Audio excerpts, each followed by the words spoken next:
Hello, my name is Jurgita. Welcome back to my channel Tooth and Half. This is 2022 and I'm very happy to share with you my knitting plans for January.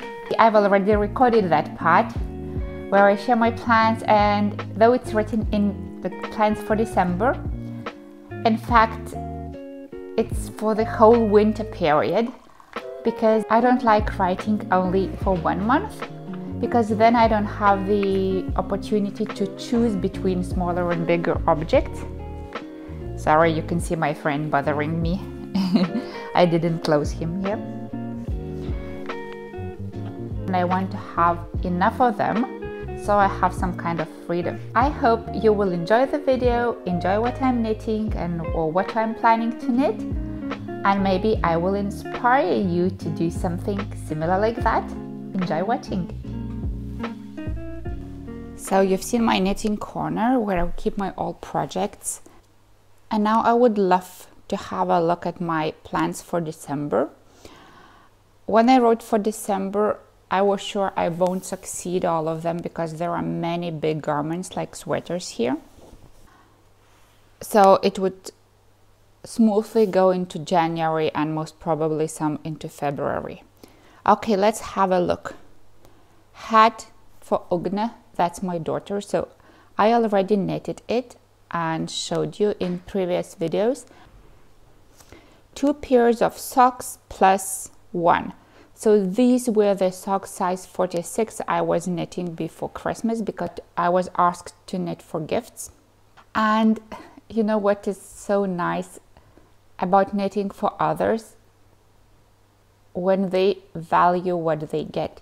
When it's not only an order they made and paid money for it, but they realized that I put not only my time, but also my heart and my good energy into them.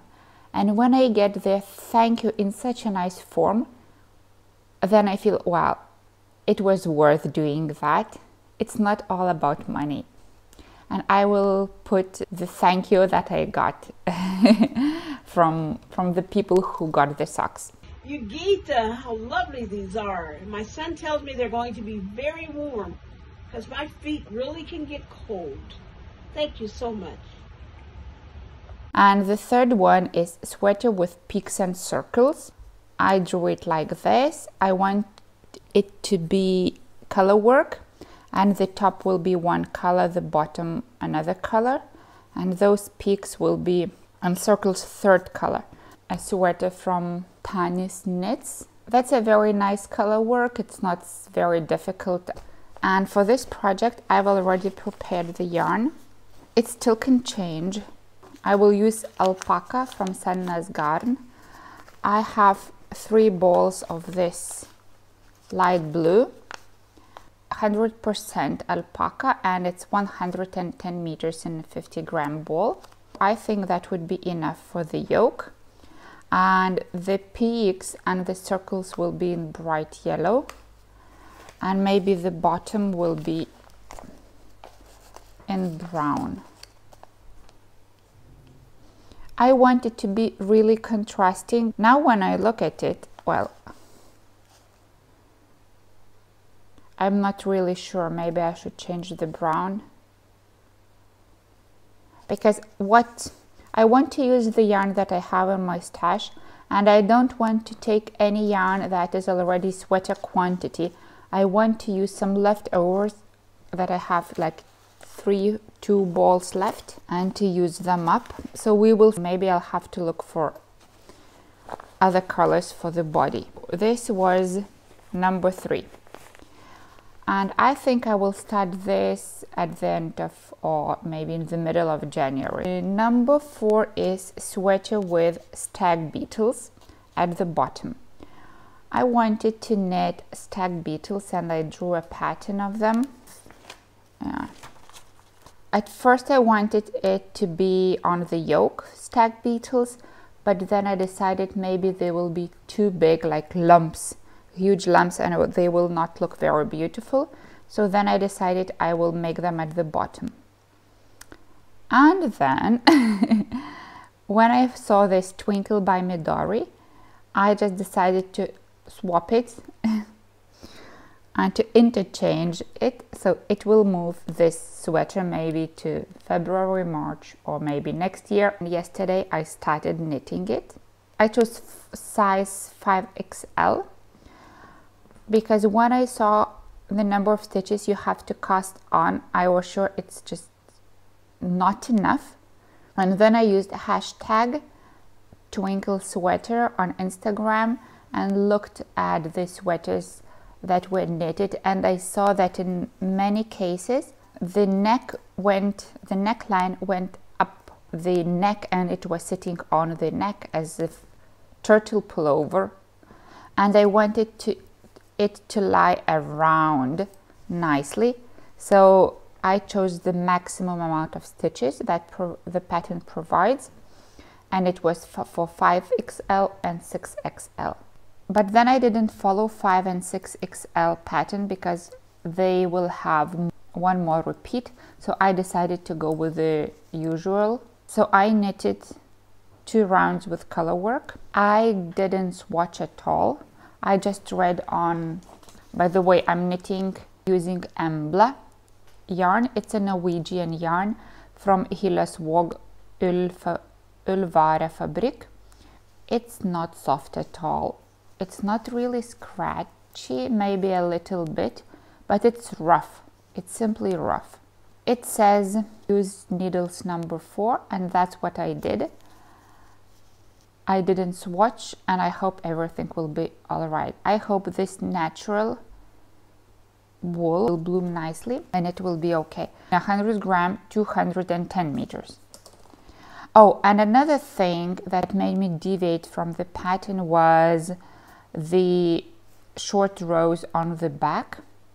I skipped that part because I wanted the pattern to start right after the neckline, and I will do short rows when I finish the color work because I think it looks nicer this way. So this is number 4 and I'm already knitting it. Number 5 is home sweater. Home sweater I've already knitted. Here is the photo and it's here. Beautiful and knitted. I haven't worn it yet because I want to make masterclass, maybe express masterclass. I'm really happy with the way it turned out. Really beautiful. Really enjoy this part. Okay, I guess it's about 600 grams, 500, but I'm not sure. I haven't weighed it yet, so it's waiting for its turn. Then I have project bag Very Berry. It's here in another Very Berry bag. I was knitting the other day quite a lot on it, and the last time I showed it was about this big, so now it's nearly finished, but I still need to knit a bit more. I knitted 1 ball and I was sure that's enough for a bag. Maybe that the previous ball was lighter, was not full, I don't know, but I still have 1 and I will use it up, and I've got a bit of mohair left, so I have to knit a bit longer than I want it to be, because when I finish and sew the corners like this, so that part will become the bottom and it will be this wide. So it means from here I will have to measure the height of the bag, the size. So I have to knit a bit longer because part of it will go for the bottom. And in this way it will become more spacious. I'm using Turkish very budget-friendly yarn, Madame Tricot Paris. A merino gold. It has 60% of merino and 40% of acrylic. 100 gram ball with 400 meters. I knitted a sweater using this yarn and I wore it many times. It felt it in the end, but not that bad. All in all, I would give this yarn 9 points out of 10. Although I'm not very fond of Turkish yarn, but still there are some very good options. So I need to knit, I guess, about like this. So it will be finished soon. Another project on my list is reknitting mittens. This autumn I went to a second-hand shop and saw hand knitted scarf that was knitted using very rustic, I guess, Alafus Loppy yarn, and it was striped with many, like all rainbow colors and plus 3 more. I bought it unraveled and when decided to knit some mittens, and I used parts of this yarn, some of this yarn here, and I had white and gray from my previous projects. So I mixed them up and knitted 2 pairs, but the problem is,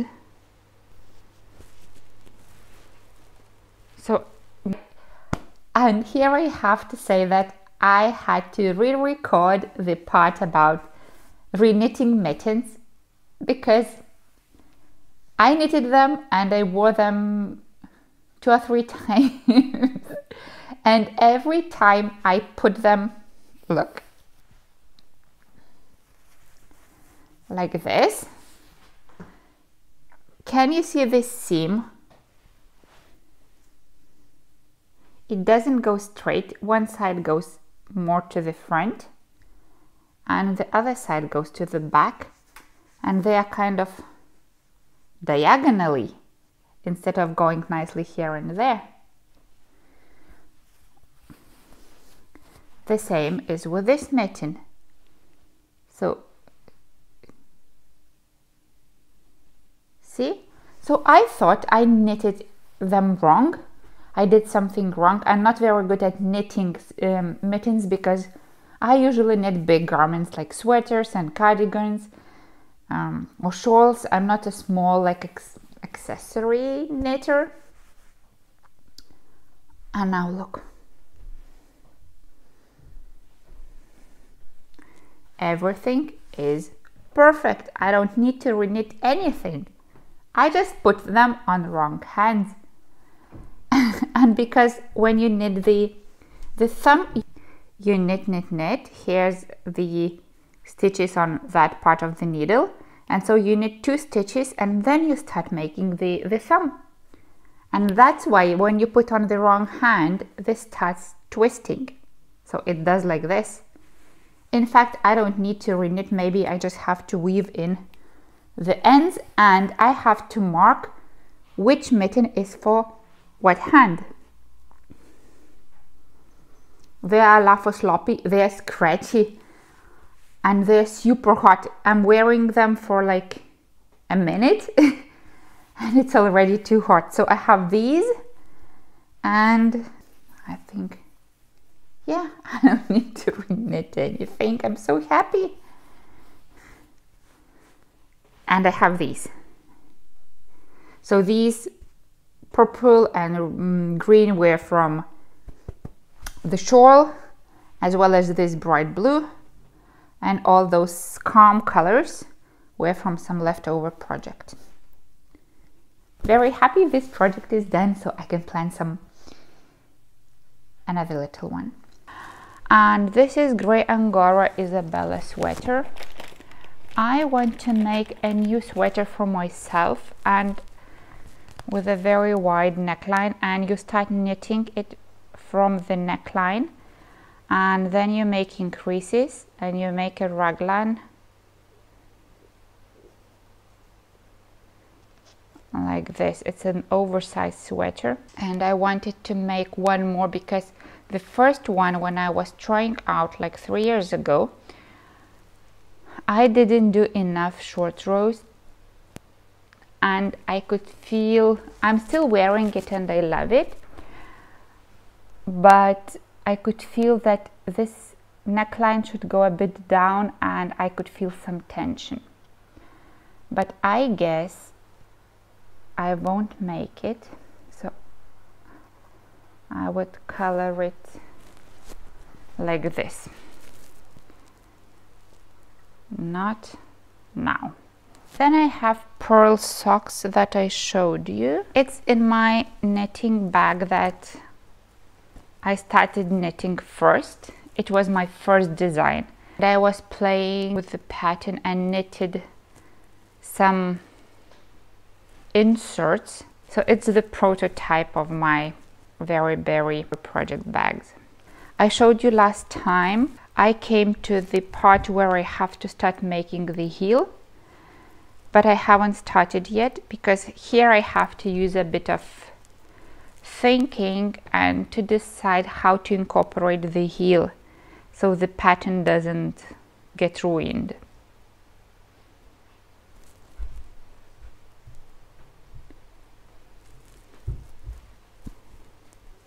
Very lovely and stretchy. I use Norwegian yarn Silja. It's superwash for the ribbing, for the cuff. I use number 2 needles and then I went to 2.5. I can't give you the pattern for this, though I saw the picture and I drew for myself the pattern, but then I wanted to double check myself and bought a pattern just to see if I was right. I do this quite often. It's just how I train myself to think independently, not always relying on the instructions, because I think that knitting is yoga for your brain, and that's what you have to do while knitting. Calculate, think, do some basic maths, and it also involves, knitting involves some knowledge of geometry, and I like combining all this into one thing. I will put the Instagram name of the girl. She's Russian, but I guess you can still understand the pattern because it's graphical representation. Okay, and 2 more projects. Here is Rowan sweater and make a tutorial. When I talked about my plans for next year and where all this filming leads, I was talking about making a tutorial on this sweater. I call it Rowan because it reminds me of rowan berries. And here I use the same yarn for the sweater that I'm using for the project bag. If you see, I haven't depilled it, I just washed it recently, and it has very little pilling and no felting in the underarms. What I did is I knitted another crocheted, because the top is crocheted. I crocheted another top, and now I have to do the calculations. Some of them I've already done, and I have to knit in camera because what I want to do is record myself doing this, so anyone who loves it and wants to repeat but find written instructions very difficult, just like I do, so they could follow this one, my instruction, video tutorial, and we can knit together.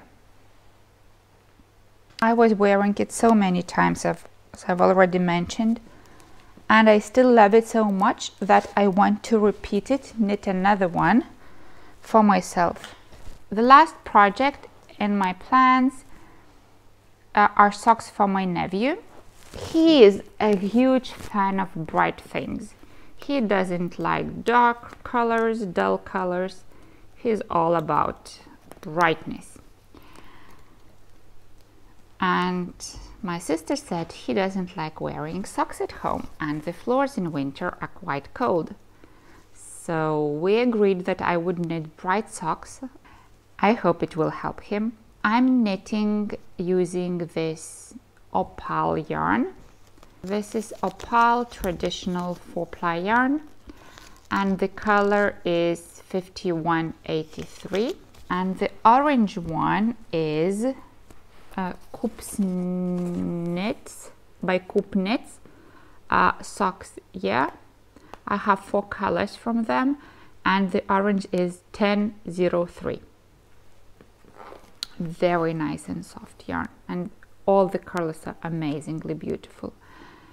I'm knitting it on needles number 2, and I cast on 52 stitches, knitted 2x2 ribbing, maybe 17 or 18 rounds, and then I did a bit of striping, and then I did my heel. This heel, you can't find this heel in any tutorials, I'm sorry, but maybe I'll make a tutorial on it. And one sock needs sewing and is finished. Another sock is nearly finished. I have to make decreases. Here I made the socks the same, but on the toes, instead of striping here, I just made one stripe, one blue, and all this part will be orange. I think children love when things are a bit different. At least I love that. But I don't know if the socks are the right size. So what I'll have to do now, take a pair of socks and go to the shop and maybe take a sole of the right size shoe and put it in and check if that's okay. And it will be done. Maybe I'll go to the shop today right after filming this one, because I want to finish it during the New Year's Day, maybe, as we're not going anywhere and staying home. So we will celebrate and do things what we like doing. So, and I would love to finish that. So here are my plans for December and January, in fact.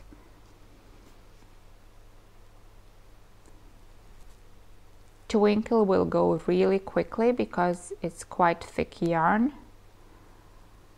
and this sweater, if I start, will also go quickly, but I think I prioritize this one first, and if I want to make a video pattern, that might take some time, right? So we will see how it goes. What are your plans for January? Do you also write them down like I do? Not always I write down like this, but sometimes when I have so many things in my head and I want to start all of them, this helps because then I could see like how many big projects I have, and then I could like include some little ones in between. So when you get tired of knitting the same and the same, you could like change it, and then I could like prioritize which one goes first and then second, and which ones maybe not to knit at all. Tell me how you do your knitting planning. Maybe you have another technique. That would be very interesting to hear. And thanks for now. Stay happy, find more time for your knitting. Bye bye.